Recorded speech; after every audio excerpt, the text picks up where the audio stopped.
Do you remember reading about Simba's son Copa in the Lion King books, then wondering why he completely disappeared when the Lion Guard introduced Kion as Simba's son? You're not alone, and today we're solving this mystery. We'll journey through forgotten chapters of the Lion King saga to uncover what happened to Copa. Could he have survived Zira's attack? What if he found his way to the Tree of Life, where Kion later sought healing? In the next 15 minutes, we'll reconstruct Copa's lost history and imagine an emotional reunion between brothers that would reshape everything we know about the Lion King timeline, potentially Disney's biggest missed opportunity for an epic storyline. When you look at the official Lion King movies, there's something strange going on because we never see Simba's firstborn son, but he definitely existed in the books, right? It's one of those weird Disney mysteries that doesn't make sense unless you dig deeper into the extended universe of Lion King merchandise that existed before the sequels were even planned.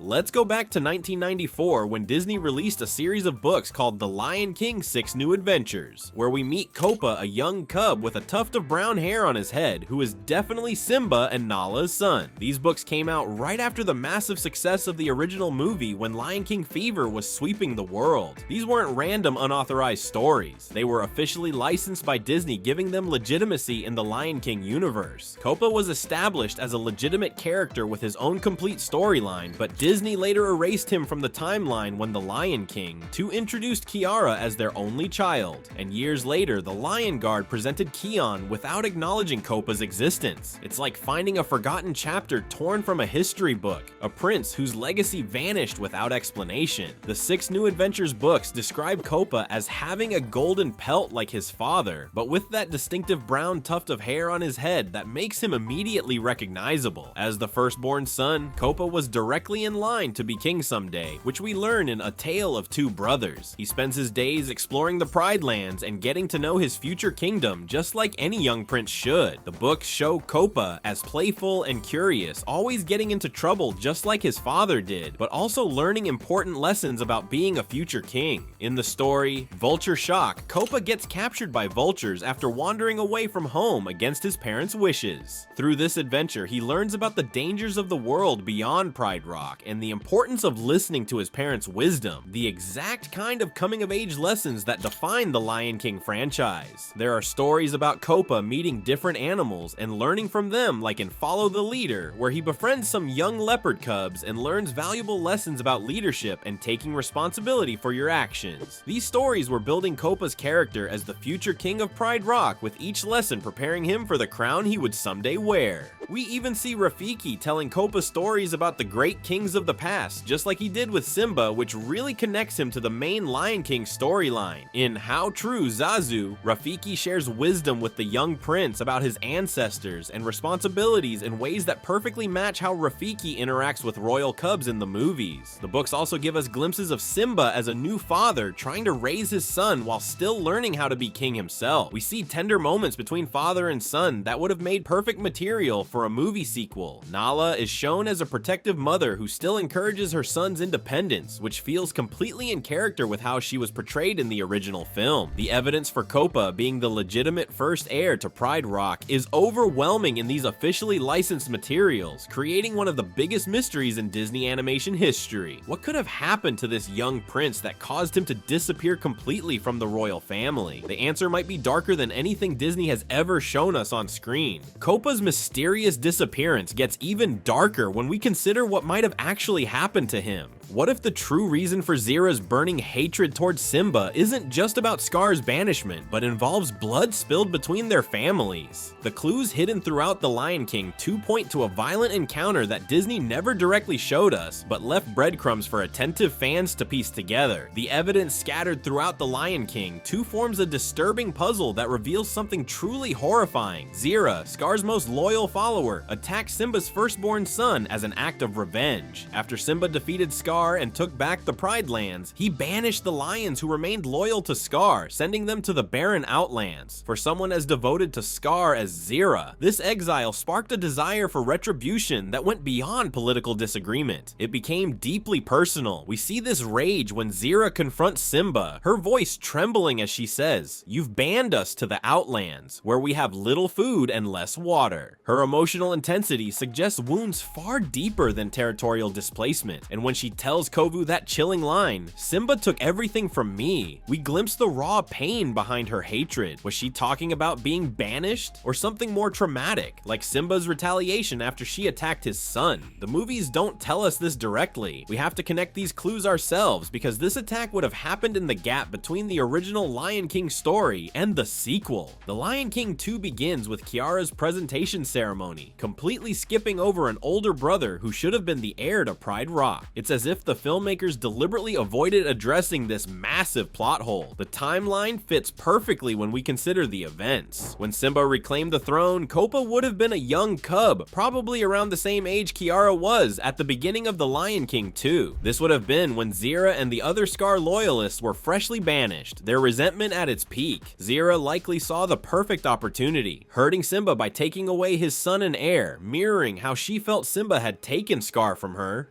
Rewatching The Lion King 2 with this theory in mind reveals Simba's extreme overprotectiveness toward Kiara in a new light. His insistence that you can't go anywhere without an escort and assigning Timon and Pumbaa to watch her every move aren't just normal parental caution, they're the desperate actions of a father who has already lost one child to violence and is determined not to lose another. His instant hostility toward Kovu becomes more understandable too. When Simba first sees the young lion who resembles Scar, his reaction stems from raw emotional trauma, not just political suspicion. "You don't belong here," he growls at Kovu. The line, "You were with Zira and the other outsiders," carries tremendous emotional weight when we understand the likely fate of Copa. Piecing together these hints and character behaviors reveals what probably happened. Zira, consumed by hatred after banishment, found young Copa playing near the borders of the Pride Lands. Perhaps he was adventuring too far from home, just like his father used to do. She would have seen this as the perfect opportunity for revenge, attacking the young prince, severely injuring him, and leaving him for dead before escaping to the Outlands. Little did Copa know that miles away in the Pride Lands, his father had fathered another son named Kion, who now faced his own life-altering injury, one that would send him on a desperate journey to the very same mystical location Copa sought. What are the chances that two brothers who never met would both seek healing at the Tree of Life, drawn there by wounds that changed their destinies forever? While one prince battled physical pain and exile across the African wilderness, another was cursed by a different kind of wound at home. Simba's second-born son, Kion, had grown up never knowing he had an older brother. Instead, Kion received a powerful birthright that shaped his entire identity: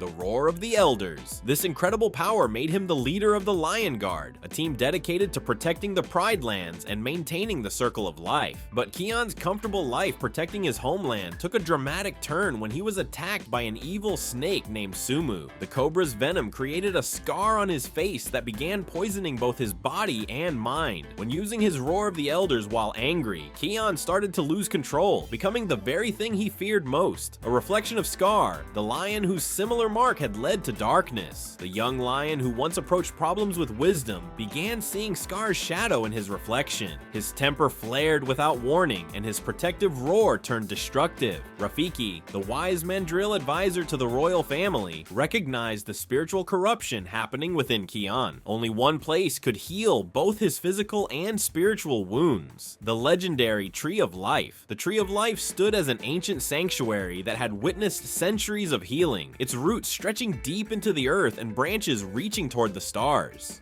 Animals from every corner of the world made pilgrimages to this sacred place when conventional healing failed them. Located far beyond the borders of the Pride Lands, reaching it would require Kion to leave behind everything familiar.